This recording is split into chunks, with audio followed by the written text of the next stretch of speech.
how's it going, everybody? It's me, Quentin. Had a thought, something I've been thinking about this week, helping me as I move along for Sunday. Want to share it with you, and definitely hope that it helps you as well.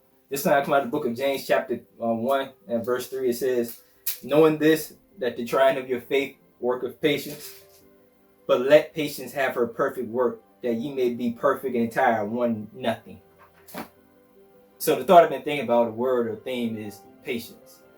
And the reason being is that the way the scripture puts it in this particular verse makes you think, because it says, the trying of your faith worketh patience. The thing that gets me about that, when the Bible says faith is the substance of things hoped for, the evidence of things not seen. So the trying of your faith, or the trying of you hoping for the unseen thing, is going to develop patience in you. It's so true. Because the whole thing about patience is that you have to wait for something, and a lot of times wait for something that you have no control over. So you have to learn to wait patient in a demeanor that's showing that you're expecting it, but you're going to appreciate it as well. So that's why the next verse goes on to say, but let patience have her perfect work, that you may be, in the other translation, complete and wanting nothing, perfect, whole, entire. So if you allow patience to run its course, if you allow that trying of your faith to work and develop in you, what you get in the end is the fact that you're whole because you went through the process. Very often we want to skip right to the results. We think about in life where we were, for me, trying to put on a little bit of weight, other people trying to lose weight. And we want just the results of it. We want to see the scale change in our favorable direction. But it's the process that helps you appreciate the results.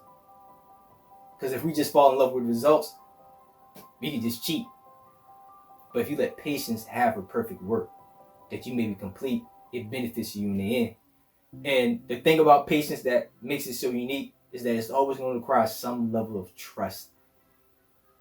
Because very often when we think about, we're impatient with things or people because we don't have too much trust or stock in that person or in that situation. And we feel like, hey, I can do it myself. If I just had A, B, and C, or if this person would just step out the way, I can fix this whole situation.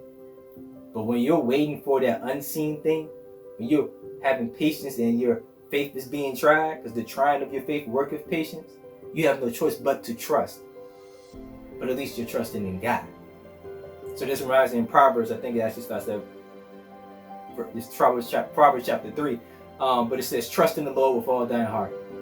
Lean not to thine own understanding. In all thy ways acknowledge him, and he shall direct thy path. The next verse says, be not wise in thine own eyes. In other words, your way of thinking, your process, you're thinking, I can fix this situation if this would just happen and this would move out the way. No, let's not be wise in your own eyes.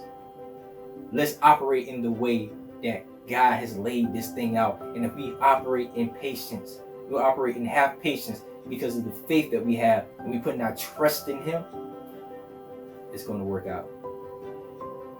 So again, that's been helping me. I hope it helps you. Until next time, peace.